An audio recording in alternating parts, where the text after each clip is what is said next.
Thank you for following the M.A.R.S blog series on the EPA amalgam separator regulation. You may have already read the first 6 blogs of this series: Introduction to the Introduction to the EPA Amalgam Separator Compliance blog series, Why Dental Practices Require Amalgam Separators, Who will be regulating and implementing the amalgam separator regulation, When dental practices are expected to comply, and what is expected from dental practices. The 6 blogs of this series will be discussing how to ensure your dental practice will be compliant with any current or future regulations. How to comply with EPA amalgam separator regulation and your local control groups can be split into 2 categories: those dental practices who do not have an amalgam separator and those who do have an amalgam separator. For those of you who already have an amalgam separator and you think you're already in compliance, please continue following this blog, as 70% of amalgam separators have been found to be non-compliant. If you have read the who, when, and what part of the series, you already know that local control groups will regulate most of the American dental practices.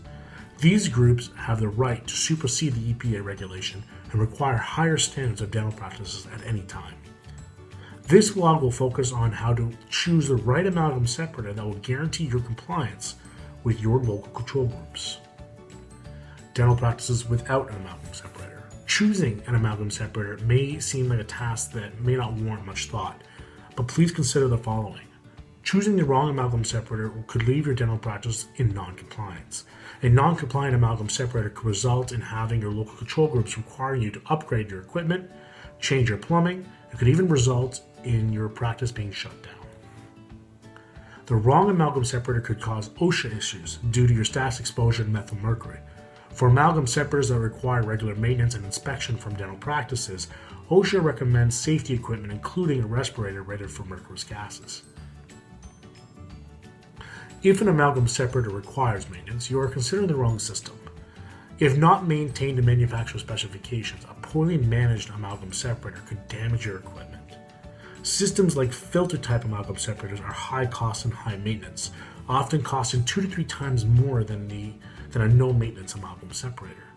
Studies have shown high-maintenance amalgam separators that require weekly inspections and regular maintenance, such as filter-type systems, have a higher chance of failure due to human error.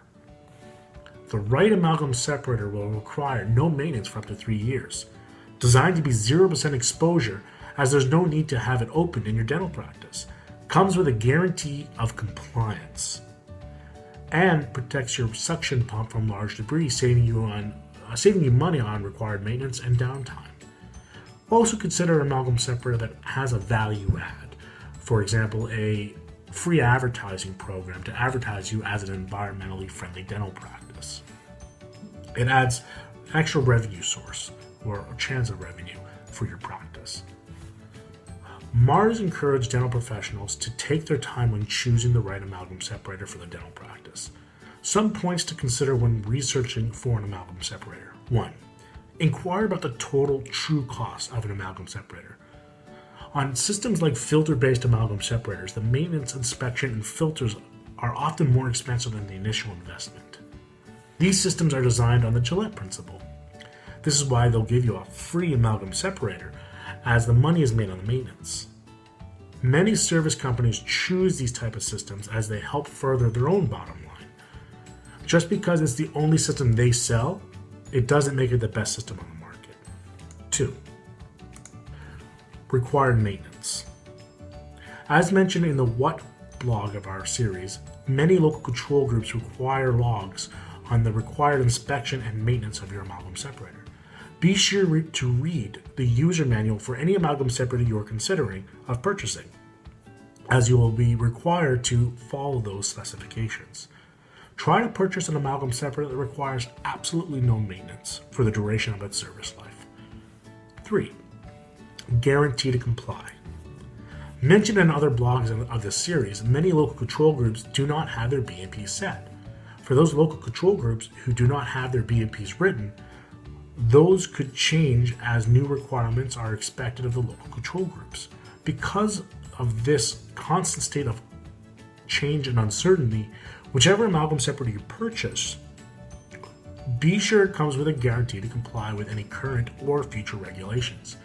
An ISO tested amalgam separator does not mean it will meet the standards of your local control group. Be sure the manufacturer of the amalgam separator you are considering has the confidence in their product to offer a written guarantee of compliance.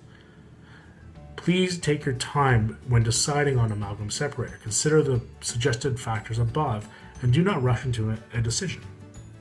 Most of the United States has time to make an informed decision, as their local control groups have not written their BMPs. The second part of this blog, and the last segment of our blog series, is for those dental practices who already have an amalgam separator but may not meet their local standards.